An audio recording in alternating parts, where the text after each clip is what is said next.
신사고, 독서, 3단원 선한 뜻을 이끄는 나이 큰 몸.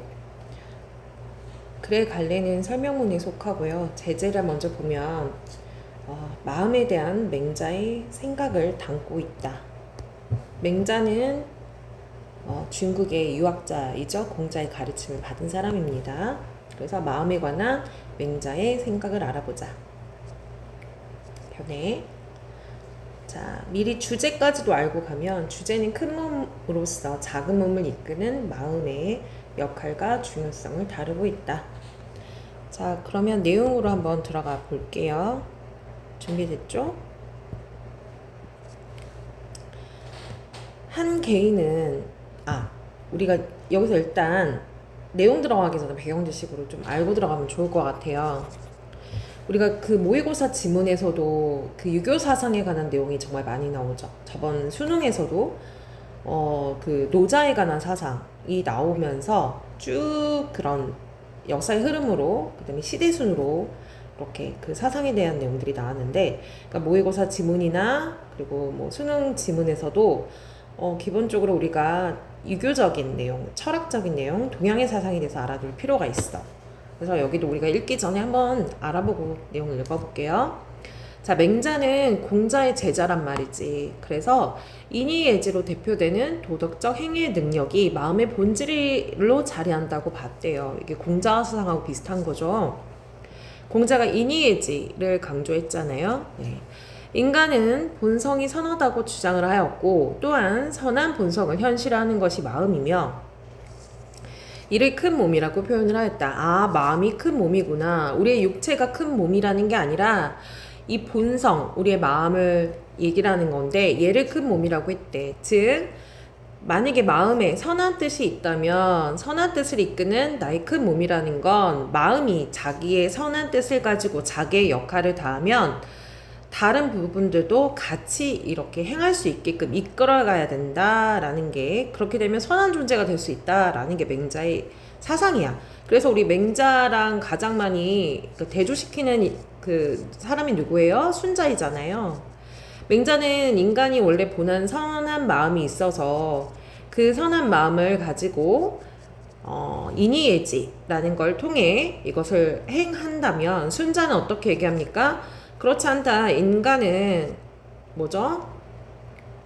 인간은 본디 악한 마음이 있다. 그래서 우리가 인의예지를 가지고 끊임없이 노력을 해서 그걸 바꿔나가야 된다 주장하잖아요. 자, 얘네들 서로 그냥 기억을 해주시고요. 그러면 맹자의 이런 기본적으로 선한 마음이 마음이고 그것이 올바르게 행하면서 그럴 때 다른 부분들도 같이 이끌어가야 된다라고 얘기를 한다. 그래서 마음을 큰 몸이라고 비유했다. 자, 그러면 내용으로 빨리 들어가 볼게요. 한 개인은 끊임없이 외부의 영향을 주고받는다. 그리고 외부의 힘은 한 개인의 힘을 넘어서는 것처럼 보인다. 현실의 권력의 힘, 주변 상황 등이 언제나 각 개인의 삶의 방향을 결정하는 것처럼 보이기 때문이다. 우리 인간은 혼자서 그냥 그렇죠? 가족이나 아니면 주변 상황의 영향을 많이 받잖아요. 그 얘기하는 거예요. 그러나 맹자는 어떤 사람들은 외부의 힘에 좌지우지 않고 자신의 길을 걸어간다고 주장하였다. 대체로 주변의 영향을 많이 받는다라고 봤는데요. 그런데 맹자는 그렇지 않아. 어떤 사람들은 다 외부의 힘에 영향을 받지 않고 자신의 길을 걸어간다고 얘기를 했대. 자, 이거 어디 영향을 받지 않고 그 마음을 계속 가져가는 걸 부동심한다라고 얘기하거든요. 그러니까 그런 사람을 얘기하는 거야. 예컨대 뭐 예를 들어 뭐 이런 뜻이죠. 예컨대 현명한 선비는 자신의 도를 즐기고 다른 사람의 권세를 잊으며, 여기 우리 도라는 거는 잠깐 배경 지식으로, 이 도라는 거는 쉽게 말해서 사람이 가야 할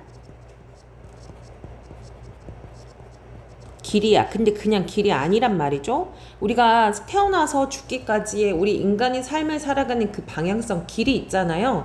그걸 도라고 하는 거야. 그러면 그 길을 갈 때 진흙탕으로 갈 수 없잖아. 그리고 그 길을 갈 때 뭐 남하고 경쟁해서 남을 밟고 간다는 것도 좀 그렇잖아. 그러니까 여기서 도라는 건 사람들이 가야 할 올바른 그 방향성을 얘기를 하는 겁니다.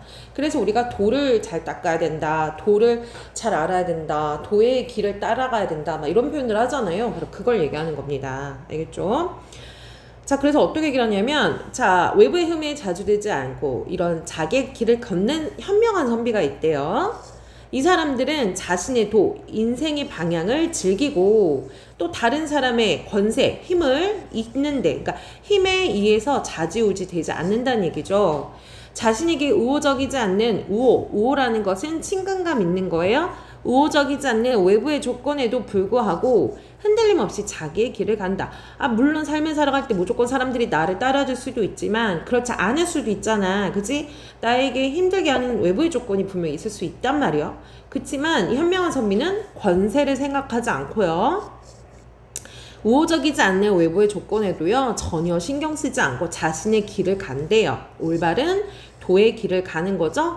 그것이 바로 부동심이 있는 사람이다 라고 얘기하는 거야. 맹자는 이러한 태도를 마음이 동요하지 않는 것, 즉 이것을 부동심이라고 얘기를 한대요. 변하지 않는 것. 근데 여기서 너네들이 알아야 될 게 꽉 막힌 사고, 막 남이 아무리 얘기해도 꽉 막혀가지고 융통성이 없는 그게 아니고요. 올바른 자신의 삶의 가치관이나 가야 할 길, 즉 도를 정했으면 외부가 나를 흔들더라도 내가 마음이 동요가 않고 내가 생각하는 그 올바른 방향성으로 가는 것을 얘기하는 거야. 알겠죠? 그래서 부동심의 의미는 그런 것이다.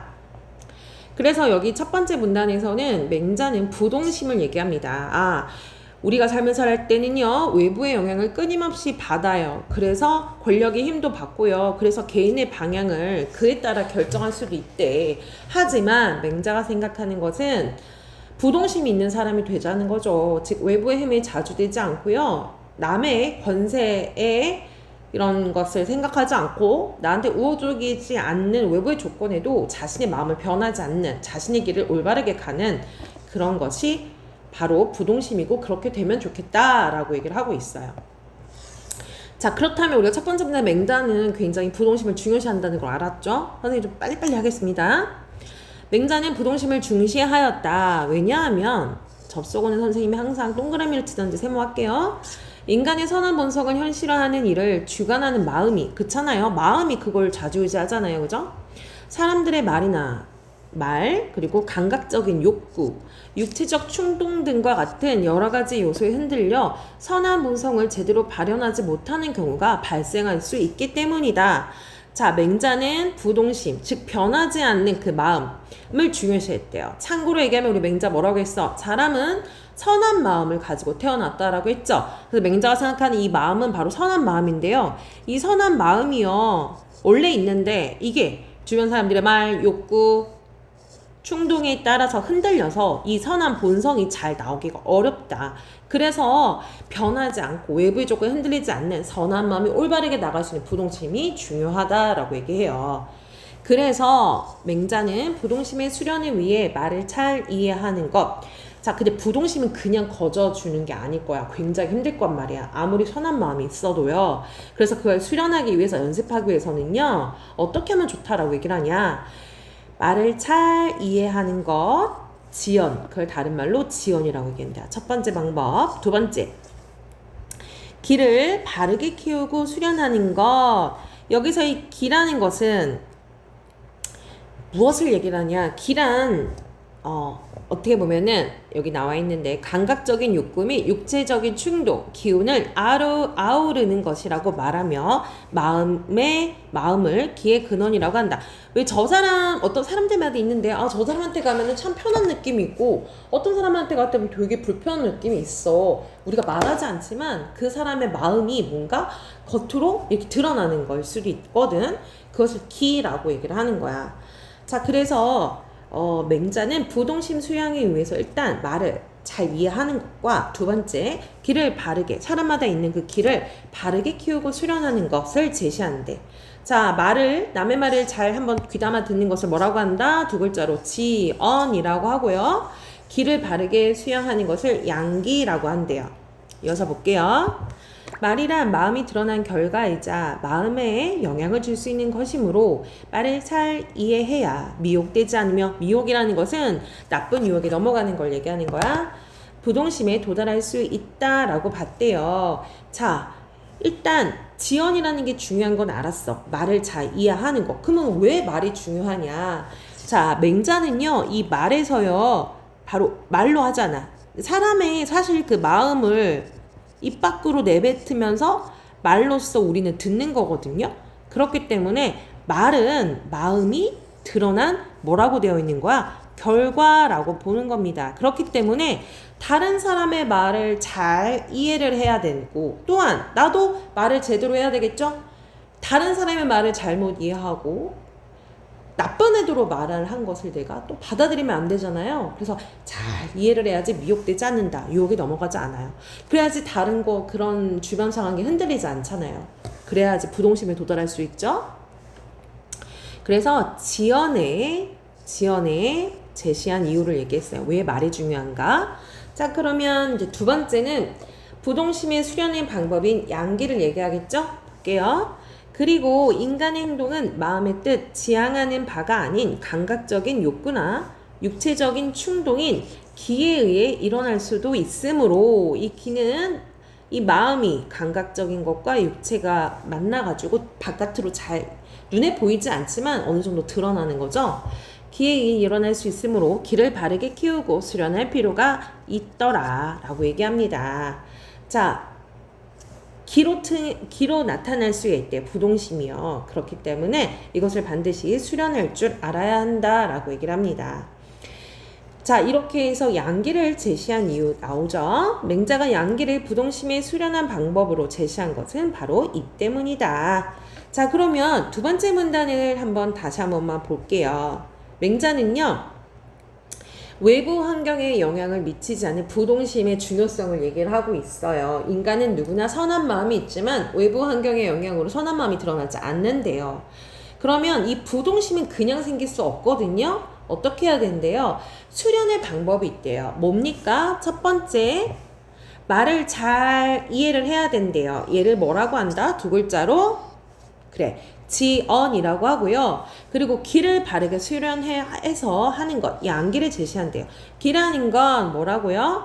행동, 육체적인 거, 감각적인 욕구, 이런 거에 의해서 일어날 수 있기 때문에 이런 기를 잘 수련해야 된대요. 이 두 가지 방법에 대해서 얘기를 했습니다. 자, 그러면 이제 본문으로 넘어가겠습니다. 맹자가 부동심을 강조한 것은 마음이 한 개인의 몸 전체를 이끄는 역할을 한다고 봤다. 우리 이거 글의 제목이 뭡니까? 네, 마음이 몸을 이끄는 거죠. 자, 부동심을 강조한 이유가 바로 그거야. 뭐야? 변하지 않는 그 마음이 왜 중요한 거냐면 결국에는 마음이 몸을 이끈다라는 거야. 몸을. 맹자는 그렇게 봤다는 거예요. 사람의 마음이 우리의 모든 몸을 이끈다라고 보죠. 맹자는 마음이 어떤 방식으로 몸의 다른 부분을 이끈다고 주장하는 것일까? 근데 우리가 궁금할 수 있잖아. 어떤 사람들은 마음이 중요한 것보다 아니 몸이 운동이 그러니까 예를 들어서 몸이 먼저가 아니야? 육체가 먼저 아니야? 몸이 건강해야지 마음이 따라가는 거 아니야? 막 이렇게도 얘기하는 사람들이 있거든. 선생님은 근데 마음 쪽이 더 가깝게는 생각을 해. 근데 어떤 사람들은 이런 거 있죠. 몸이 건강하면 마음도 건강해진다. 막 이런 얘기 있잖아요. 근데 우울증에 걸리는 사람은 마음이 슬픈 사람들이 있잖아. 그러면 당연히 이게 또 몸으로 반응이 오거든요. 참 이게 애매하지만 맹자는 어쨌든 마음이 몸을 이끈다라고 봤어. 그러면 왜 도대체 맹자는 마음이 몸을 이끈다라고 했을까? 한번 보자고요. 자, 우리처럼 선생님처럼 우리가 궁금해하는 사람이 있을 수도 있단 말이야. 왜 그런 걸까? 라고 생각을 하는데 그걸 가지고 작가는 질문을 던지는 방식으로 우리한테 흥미를 유도하고 있어. 그래서 문답식의 방식으로 글을 전개하고 있다. 문답법. 그럼 뭐라고 답하는지 한번 볼게요. 이와 관련하여 맹자는 마음과 감각기관의 관계를 설명해야 한다. 자, 마음이 몸을 이끈다고 했으니까 어떤 관계일까 설명한대요. 마음과 감각기관의 관계에 대한 맹자의 설명은 그것을 큰 사람과 작은 사람으로 나누나 봐. 자, 이어서 볼게요. 즉 그것을 또 개인과 소인의 관계로 출발을 한대요. 맹자는 대인과 소인을 타고난 것이 아니라 각 개인의 수양 과정에 따른 결과라고 주장했대. 수양은 맨날 무언가를 잘 하기 위해서 갈고 닦는 과정을 수양이라고 하죠. 말하자면 사람의 큰과 즉 클 대와 작음의 소는 애초에 사람 안에 있으며 처음부터 사람 안에 있대요. 선생님이 그냥 여기다가 웃기라고 그려보면요. 이게 대와 소는 사람 안에 존재를 한대요. 아까 얘기했지만 맹자는요 그런 얘기를 했잖아. 어쨌든 선한 마음이 마음 속에 있다 했잖아. 그러니까 사람의 마음, 속 이거는 처음부터 원래 존재하는 거죠. 그 중에 어느 쪽을 기르냐에 따라 그 사람이 어떤 사람인가에 결정이 된다는 것이다. 맹자는 어째서 어떤 사람은 큰 사람이 되고 어떤 사람은 작은 사람이 되느냐의 물음에 큰 몸을 따르면 큰 사람이 되고 작은 몸을 따르면 작은 사람이 된다고 말했다. 여기서의 말한 큰 몸과 작은 몸은 각각 마음과 감각기관이다. 비유적으로 얘기를 했네요. 마음을 큰 몸이라고 비유했고요. 감각기관을 작은 몸이라고 비유를 했습니다. 그러면 선생님이 얘기하면 뭐 긍정 부정이라고 말할 수는 없겠지만 맹자가 생각했을 때 대의는 조금 긍정적인, 소위는 조금 부정적이라기보다도 좀 더 덜 적극적인, 그죠? 그리고 큰 사람, 그리고 작은 사람, 그리고 큰 몸, 작은 몸 이렇게 생각을 하는 거죠. 그럼 우리가 느낌이 오죠? 부동심이 변함이 없고 부동심이 잘 이어져 나오는 사람을 우리는 어떤 사람이라고 얘기하는 거죠? 큰 사람이자 대인이자 그리고 큰 몸을 잘 이끄는 사람이라고 볼 수가 있다는 거죠. 맹자에 따르면 마음과 감각기관의 활동 방식은 정반대래요. 이것도 무슨 말일까? 마음과 감각기관이 활동하는 방향은 반대로 활동을 한대요. 뭐라고 하나 볼게요. 귀나 눈과 같은 작은 몸은 수동적이다 라고 봤대요. 귀나 눈과 작은 몸을 아까도 얘기했지만 감각기관, 귀랑 눈은 감각기관이잖아요. 그러면 얘는 당연히 작은 몸이겠죠. 얘를 뭐라고 얘기하냐? 수동적이다 라고 얘기를 한대요. 수동적이라는 거는 무엇이죠? 적극적으로 자기가 뭔가를 행하는 게 아니라 끌려가는 거잖아요. 그죠? 작은 몸은 외부의 자극이 주어지면 그대로 끌려간다라고 봤대요. 귀나 눈은 작은 몸이고 수동적이고 외부의 자극에 의해서 반응을 한다라고 봤대요. 게다가 작은 몸이 외부의 대상을 향해 움직이는 활동, 즉 감각적인 욕망의 충족 여부는 행위자가 전적으로 결정할 수가 없다라고 얘기를 합니다. 감각적인 욕망의 충족 여부는 그것을 행하는 사람이 결정할 수 있는 게 아니다라고 얘기를 한대요. 즉 외부 대상에서 얻는 일은 법적 제약이나 사회적 규범과 같은 정해진 절차를 따라야 할 뿐만 아니라 한 개인의 의지로는 어떻게 할 수 없는 상황에 영향을 받을 수 있기 때문이다. 아주 간단하게 우리 한번 보자고, 생각해 보자고. 자, 왜 그러냐면 우리가 이제 행위자라는 건 이제 우리가 되겠죠. 행위자. 그쵸? 이 사람이요 어떤 외부의 사고가 예를 들어서 어떤 음악 소리가 들린다고 생각을 해봐요. 그럼 우리는 뭘 하겠습니까? 감각기관인 귀나 눈으로 이것을 보고 듣겠죠. 그죠? 근데 처음부터 소리가 나지 않았다면 우리는 보지 않았을 거야. 그래서 수동적이다라고 하는 거야. 그리고 외부의 자극이 있으면 바로 우리는 그대로 끌려가잖아요. 그죠? 큰 소리가 나면 우리는 소리 나는 쪽으로 볼 것이고요. 뭔가 폭발이나 어떤 화면, 어떤 그런 그림이 있으면 우리는 그쪽으로 눈이 가게 될 수밖에 없잖아요. 그죠? 그리고 그것의 만족 여부는 그러니까 쉽게 말해서 욕망의 충족 여부가 우리가 스스로 끝내기가 쉽지가 않다라는 거예요. 그리고 특히 이 외부 자극적인 이런 상황들은요, 우리가 어떻게 제어할 수가 없고, 즉 외부의 영향이 많은 영향을 받는다는 거야. 내가 더 보고 싶어도 만약에 외부에서 더 이상 못 보게 한다거나 아니면은 내가 뭔가 더 하고 싶더라도 어떤 규범이나 규칙이나 제약에 따라 우리는 할 수가 없잖아요. 그죠? 맞죠? 그래서 작은 몸은 그런 특징을 가지고 있다라고 얘기를 하는 거예요. 자, 이어서 볼게요. 그러나 마음은 이와 반대로 움직인대요. 마음은 마음은 외부에 의해 충동되는 것이 아니라 하늘이 부여된 인간의 본성의 근거가 된대요. 즉 인간의 본성의 근거가 돼서 움직인대요. 그리고 마음의 활동은 감각기관의 활동과 달리 행위자 자신의 의지에 따라 결과가 얻어진대요. 맹자는 큰 몸이 먼저 서게 되면 작은 몸이 큰 몸을 해치지 못한다고 말하고 있대요. 자, 여기까지 한번 볼게. 다시 한 번만. 맹자는 아까 작은 몸, 즉 외부의 영향에서 많이 좌지우지 되는 상황과 지금의 상황을 서로 대조하고 있어요. 차이점 말하고 있잖아요. 뭐 어떻습니까? 큰 몸은 어떤 특성이 있습니까? 큰 몸은요. 어떻죠? 외부의 환경의 영향을 받는 것이 아니라 수동적이지도 않고요. 어떻습니까? 즉 자신의 뭐에대로 하늘이 부여된 본성이대로 움직인대요. 그리고 두 번째, 감각기관의 영향을 받는 게 아니라 자신의 의지대로. 제일 중요한 건 큰 몸은요. 행위자의 의지가 되게 중요하다. 행위자가 원하는 거에 따라 움직일 수가 있다라는 얘기입니다.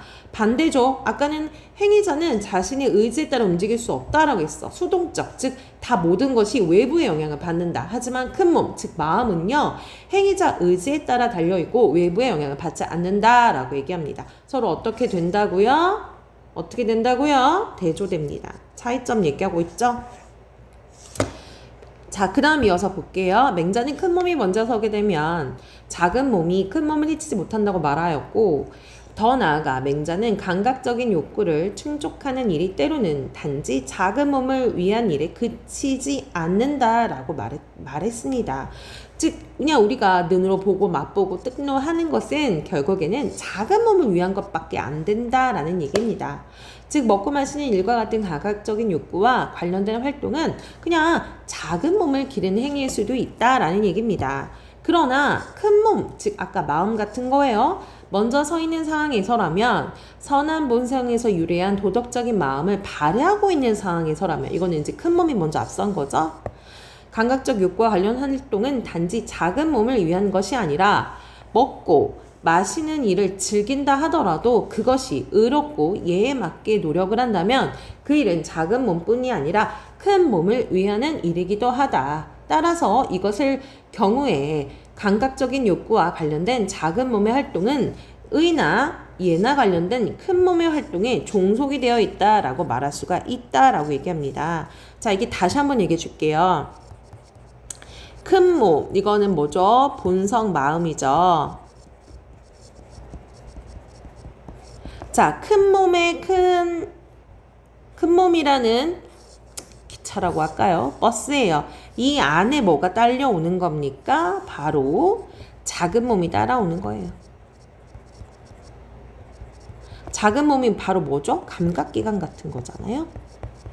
눈, 코, 입, 귀 먹고 마시고 들고 뜯는 거 있잖아요. 그죠? 자, 얘네들만 먼저 앞서게 된다면 그건 단순히 작은 몸이 위한 거지만 즉 큰 몸, 마음, 본성 이런 것들이 먼저 앞서게 된다면 결국에는 작은 몸이 이것을 따라오게 되므로 자, 결국에는 큰 몸의 활동에 따라오는 활동이 되는 것이다. 그렇게 돼서 큰 몸이 먼저 쓰면 작은 몸이 하는 감각적인 활동조차도 의와 예에 따른 것이다 라고 볼 수가 있다라는 얘기입니다. 근데 갑자기 지금 생각이 나는데 이런 거 있었던 것 같아. 배고픈 누가 했다면 소크라테스가 한 건가요? 배고픈 돼지가 되겠습니까? 아니면은 뭐 생각하는 돼지가 되겠나? 좀 헷갈리네요. 사람이 되겠습니까? 뭐 이런 얘기 했던 것 같아요. 그냥 배고픔만 느끼고 감각적인 것만 촉구한다면 우리는 작은 몸에 국한된 삶을 사는 것이고요. 우리는 일단 생각이 먼저 앞서고 의지가 앞서고 즉 큰 몸이 먼저 앞선 다음에 먹고 나는 것은 그 다음으로 따라오게 된다면 우리는 의와 예를 행하는 그런 종속적인 큰 몸의 종속적인 삶을 살 수 있다라고 본 거예요. 이해 갔죠? 작은 몸은 수동적이기 때문에 아까 얘기했어요. 작은 몸은 따라오는 거라고 했죠. 그래서 외부에 끌려갈 수 있고요. 큰 몸은요. 어때요? 즉 마음에 끌려갈 수 있어요. 예컨대 예를 들어 어떤 상황에서 남을 불쌍하게 여기는 타고난 착한 마음이 들어 이를 저버리지 않고 집중하면 이렇게 작은 몸은 따라오게 된다. 즉 마음이 앞서면 행동이 따라오게 될 것이다 라고 얘기를 하는 거예요. 이걸 이제 우리가 측은지심이라고 하잖아요. 즉 어떤 동기가 실천으로 자연스럽게 옮겨가게 된다라는 거예요. 이와 반대로 생각해 볼 수도 있어요. 누구나 먹고 마셔야만 살 수 있는데요. 그런데 어떤 사람이 먹고 마시는 일로 타인의 비난을 산다면 이는 그가 먹고 마시는 일 자체 때문이 아니라 자기 안에 있는 귀중한 인의를 저버리고 즉 큰 몸을 저버리고 먹고 마시는 일과 같이 외부의 대상을 추구하는 일에만 몰두하기 때문이래요. 자, 우리 이거 한번 정리를 해보면 이런 얘기입니다. 예를 들어서 그거잖아요. 어떤 사람이 있는데요. 그 사람은 하루 종일 먹는 것만 생각을 해요. 사람의 삶이나 뭐 이런 걸 중요하게 생각하지 않아요. 다른 타인을 불쌍하게 여기지 않아요. 그 사람은 하루 종일 나는 뭘 먹을까? 라고 생각을 합니다. 반면에 어떤 사람은요. 어떤 생각이 있냐면요. 그래, 사람은 서로 돕고 살아야 되는 거야. 나눌 줄 알아야 돼. 어떻게 생각을 하는 거죠? 이 사람은 큰 몸을 가지고 마음을 가지고 먼저 생각을 하고요. 그래? 그러면 내가 이것을 먹기 위해서 나만 먹는 것이 아니라 남들과 나눌 줄 알아야 되겠다. 내가 먹을 걸 나눠줘요.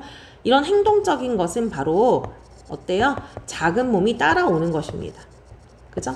근데 어떻습니까? 이 사람은 오로지 나만 먹어야 돼, 나만 생각해야 돼. 그러니까 이 사람은 오로지 행동의 모든 관점이 작은 몸을 위한 것일 수밖에 없다라는 얘기야. 그렇기 때문에 이런 사람은요, 비난을 살 수밖에 없다.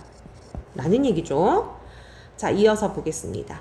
작은 몸인 감각기관이 외부 대상에 끌려가 무절제하게 욕망에 탐닉하게 되는 경우 그 책임은 결국에는 마음이 있습니다. 마음을 못 잡았으니까요.